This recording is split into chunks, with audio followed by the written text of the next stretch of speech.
प्यारे गांव वालों, इस बार प्रधानी के इस चुनाव में मैं आपकी सेवा के लिए खड़ा हूं, लेकिन मैं चाहता हूं कि इस चुनाव में निर्विरोध चुना जाऊं। इसीलिए आप सबसे निवेदन है कि आप में से कोई भी इस चुनाव में मेरे खिलाफ खड़ा ना हो। अगर किसी ने मेरे इस निवेदन की अनदेखी की तो वो मारा जाएगा। आपका अपना अंकित गुर्जर, ग्राम प्रधान प्रत्याशी, गांव खेला, बागपत। लोकतंत्र के पहले पायदान पर ही अपने कदम रखने के लिए जो ऐसी खूनी इबारत लिख सकता हो, वो अपनी मनमांगी मुराद हासिल करने के लिए किस हद तक गुजर सकता है, इसका अंदाजा लगाना मुश्किल नहीं है। ये वाकया साल 2019 के पंचायत चुनाव का है, जब जुर्म की दुनिया में पहले ही कदम रख चुका अंकित गुर्जर सियासत की दुनिया में अपना पहला कदम रखना चाहता था। लेकिन इत्तेफाक से गांव के ही एक शख्स ने उसके लिखे इन हरफों की अनदेखी कर दी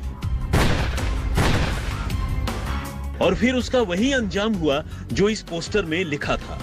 विनोद नाम के उस शख्स को अंकित गुर्जर की गोलियों ने छलनी कर दिया था। लेकिन कोई कितना भी बड़ा गुंडा क्यों न हो, जब वक्त का पहिया घूमता है तो अच्छे अच्छों के दिन बदलते देर नहीं लगती। 8 से ज्यादा कत्ल के मामलों का मुल्जिम, 1.25 लाख के इनामी रहे और पश्चिमी उत्तर प्रदेश के छठे हुए बदमाशों में से एक अंकित गुर्जर के साथ कुछ ऐसा ही हुआ। तिहाड़ में बंद गुर्जर की बुधवार यानी 4 अगस्त की सुबह रहस्यमयी हालत में अपने ही बैरक के अंदर लाश मिली। उसके सिर पर और जिस्म में चोट के कई निशान थे, जिसे देखकर यह शक है कि उसका जेल के अंदर ही कत्ल कर दिया गया। लेकिन यह कत्ल ठीक कब हुआ, कैसे हुआ, किसने किया? क्या उसके साथ मारपीट हुई या फिर उसे जहर दिया गया? इन तमाम सवालों के जवाब फिलहाल पोशीदा हैं और पुलिस को मामले की तह तक पहुंचने के लिए अंकित की लाश के पोस्टमार्टम रिपोर्ट का इंतजार है। अंकित को साउथ दिल्ली के साकेत में हुए एक कत्ल के मामले में दिल्ली पुलिस की स्पेशल सेल ने 5 अगस्त 2020 को गिरफ्तार किया था। इसके बाद से वो तिहाड़ के ही जेल नंबर 3 में बंद था। लेकिन बुधवार सुबह 30 साल का अंकित और उसका एक साथी अपने ही बैरक में रहस्यमयी हालत में पड़े मिले। दोनों को कई चोटें आई थी। आनन फानन में जेल कर्मियों ने दोनों को उठाकर दीनदयाल उपाध्याय अस्पताल पहुंचाया, लेकिन डॉक्टरों ने अंकित को मुर्दा करार दिया। जाहिर है, जिस तरह जेल के अंदर अंकित और उसका साथी जख्मी मिला, उससे शक है कि उन पर किसी ने हमला किया। लेकिन यह हमला साथी कैदियों ने किया या फिर जेल कर्मियों की पिटाई से उसकी मौत हुई, फिलहाल इस पर रहस्य बना हुआ है। हालांकि अंकित के घर वाले जेल कर्मियों पर सीधा सीधा इल्जाम लगा रहे हैं। नरेंद्र मीणा जो एएस है, इसने 1 लाख रुपए की डिमांड करी थी अंकित से, तो उसके एवज में अंकित ने 50,000 रुपये भिजवा दिए थे, जो नरेंद्र मीणा को मैं अपने हाथ से देकर आया था। उसके बाद में आज फिर कल दोबारा नरेंद्र मीणा पैसे मांगने आया अपनी दूसरी की, जो 50,000 रुपये की रह गई थी, वो अंकित ने नहीं देने के लिए मना कर दिया। इसलिए नरेंद्र मीणा ने, उसके साथियों ने अंकित गुर्जर को बहुत मारा पीटा है। और इतना मार पिटा, इसके फ्रैक्चर भी आया हुआ है हाथ में। अच्छा।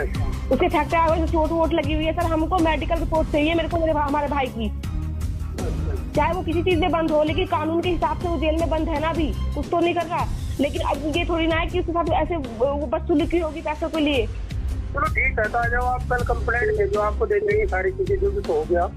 हाँ जी सर, हमको मुझे उसका मेडिकल रिपोर्ट चाहिए, नहीं और कोई कार्रवाई नहीं होगी सर, मैं सीधा क्या बोलते कोर्ट में जाऊंगी। कोर्ट में तो आप जाने का अधिकार है आपको, जुआने की, क्यों कौन रोक रहे हैं आपको कोर्ट से? क्योंकि सर तो पहले आप ऐसे करो, पहले कोर्ट जाओ, फिर बाद में पुलिस में आ जाना। हमने बुलाया था हमारे पास। दरअसल पिछले दिनों तलाशी के दौरान अंकित के पास एक मोबाइल फोन मिला था और इसी मोबाइल फोन की बरामदगी को लेकर मीणा उसे ब्लैकमेल कर रहे थे। मीणा अंकित गुर्जर से 1 लाख रुपए की मांग कर रहे थे। अंकित ने अपने कुछ साथियों के जरिए ये खबर अपने घर वालों तक भी पहुंचाई थी। घर वालों का कहना है कि अंकित ने उसे 50,000 रुपए की रकम चुका भी दी थी, लेकिन बाकी के 50,000 रुपयों के लिए वो बेसब्र हो गए और उन्होंने मारपीट कर अंकित की जान ले ली। उसे रात करीब 3 बजे के आसपास इतनी बुरी तरह से पीटा गया कि उसकी तबीयत बिगड़ गई। इसे कैदियों के ही आपस की झड़प का रूप देने के लिए अधिकारियों ने उसके कुछ साथी कैदियों को भी बुरी तरह पीटा। इसके बाद सुबह जिस तरह वो अपने ही सेल के अंदर जख्मी हालत में मिले और अंकित की मौत हो गई। सूत्रों की माने तो अंकित गुर्जर सुंदर भाटी गैंग से जुड़ा हुआ था और साल 2015 में उसने बीजेपी नेता विजय पंडित की ग्रेटर नोएडा में हत्या कर दी थी। उसके खिलाफ हत्या, जबरन वसूली और लूट के लगभग 2 दर्जन मामले दर्ज थे। जुर्म की दुनिया में अंकित के बढ़ते दबदबे को देखते हुए दिल्ली पुलिस ने उसके खिलाफ मकोका के तहत कार्रवाई की थी और उसे गिरफ्तार किया था। पुलिस की माने तो अंकित पश्चिमी उत्तर प्रदेश के साथ साथ साउथ दिल्ली में भी अपना दबदबा बनाना चाहता था। वैसे तो तिहाड़ को बेशक देश का सबसे सुरक्षित जेल माना जाता है, लेकिन हकीकत यही है कि यहाँ जेल के अंदर बैठे गैंगस्टर आसानी से अपना गैंग चलाते हैं। जेल में मोबाइल फोन से लेकर नशे की चीजें और यहाँ तक कि हथियार वगैरह भी आसानी से मिल जाते हैं और कैदी इसका पूरा फायदा उठाते हैं।